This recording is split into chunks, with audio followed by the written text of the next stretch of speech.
All right, welcome back, everyone, to the Deep Dive. We're tackling a really intriguing case from Indonesia today. Oh, yeah. Straight from the Indonesian tax court, the Pengadilan PAJAK. Always a good time. Yeah, this time it's PT Akasa Nagavipaka.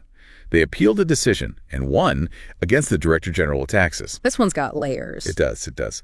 We're working from the court's own ruling on this one. Let's see, PUT-D0083.992024 ppm, XVI Tahun 2025. Bit of a mouthful. Sure is. But what we really want to dig into today is how a company's legal structure, the nitty-gritty of how it's set up, can cause some serious tax headaches. You'd think that'd be straightforward, right? You would, and yet here we are. Well, right off the bat, you see the problem. PT Akasa Nagavipaka, they registered as a Perorangan. That's a single-person limited liability company for anyone not up on their Indonesian business terms. Handy to know. But the tax folks, they had them down as a Tercetak, your regular limited liability company. And that right there is where the whole thing went sideways. Yeah. Big time.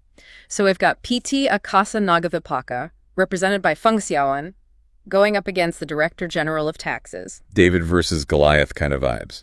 Well, they're challenging the rejection of their tax certificate application. This is all under government regulation number 55 of 2022, by the way. Of course. Gotta have the regulations. Right. And the rejection came down in letter S218KPP.0605 2024, February last year. So why was PT Akasa Nagavipaka so convinced the tax office had messed up? It boils down to their registration. They had their certificate, no more AHU-10670-001.30, Tahun 2022. From the AHU, right. Exactly. The Directorate General of Legal Administration, they handle the registry, and it clearly states Perorangan. Case closed, right? Not so fast. This wasn't just semantics. Government Regulation 55 of 2022, the one we mentioned before, it gives a 4-year validity for tax certificates to Perorangan. Oh, so there's a tangible difference? A whole year. Perorangan to Bratas, they only get 3 years. Ah, so that's why they were appealing. A year's a year. You got it. Now, what did the Director General of Taxes say for themselves? At first, they claimed their rejection letter was just informational, not something you can legally challenge. Interesting tactic. Plus, they said their Perorangan Terbatas classification came from their internal records, way back from the company's initial online registration. DJP Online, their system. But surely the company had more to prove their case than just saying, but we're registered this way. Oh, they came prepared. Besides that official AHU certificate, they had screenshots from the AHU online system showing their status plain as day, even email confirmations of their Perorangan registration. So how'd the tax court handle all that? They took PT Akasa Nagavipaka's side, big time.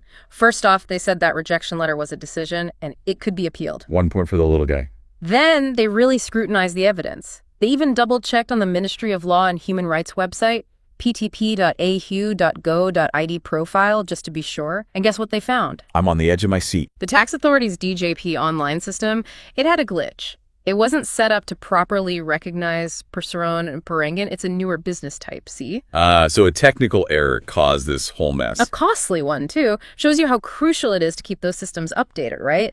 New laws, new business types, the systems have to keep up. Otherwise, it's chaos for businesses. Precisely. Now, the tax court, they didn't just decide this out of thin air. They based their ruling on a bunch of laws and regulations. Always got to have that legal grounding. Right. So we've got Law number 6 of 1983. That's General Provisions and Tax Procedures. Law number 14 of 2002 about the tax court itself. Government Regulation 55 of 2022. That's the one about the tax certificates. And even Minister of Finance Regulation number 164 of 2023, which gets into the procedures for all this. So they did their homework. Oh, absolutely. Yeah. And the end result. PT Akasa Nagavipaka won their appeal. The Director General of Taxes decision, no more S218KPP.0605 2024, it was thrown out. So what's the lesson here for our listeners? It's that even something as basic as your company's legal type can have massive tax consequences. It's wild, right? This case exposes how those administrative systems, even government ones, can have hiccups, especially when new ways of doing business pop up. And let's not forget the tax court, stepping in to sort it all out. They're the unsung heroes sometimes. But what's really got me thinking is this. How well do our bureaucracies adapt? Laws change, businesses change, and those systems, they got to keep up. Or else. Or else we get more cases like this one. Lots to ponder there. Thanks for joining us for another deep dive. Anytime. We'll see you next time. See you then. Bye.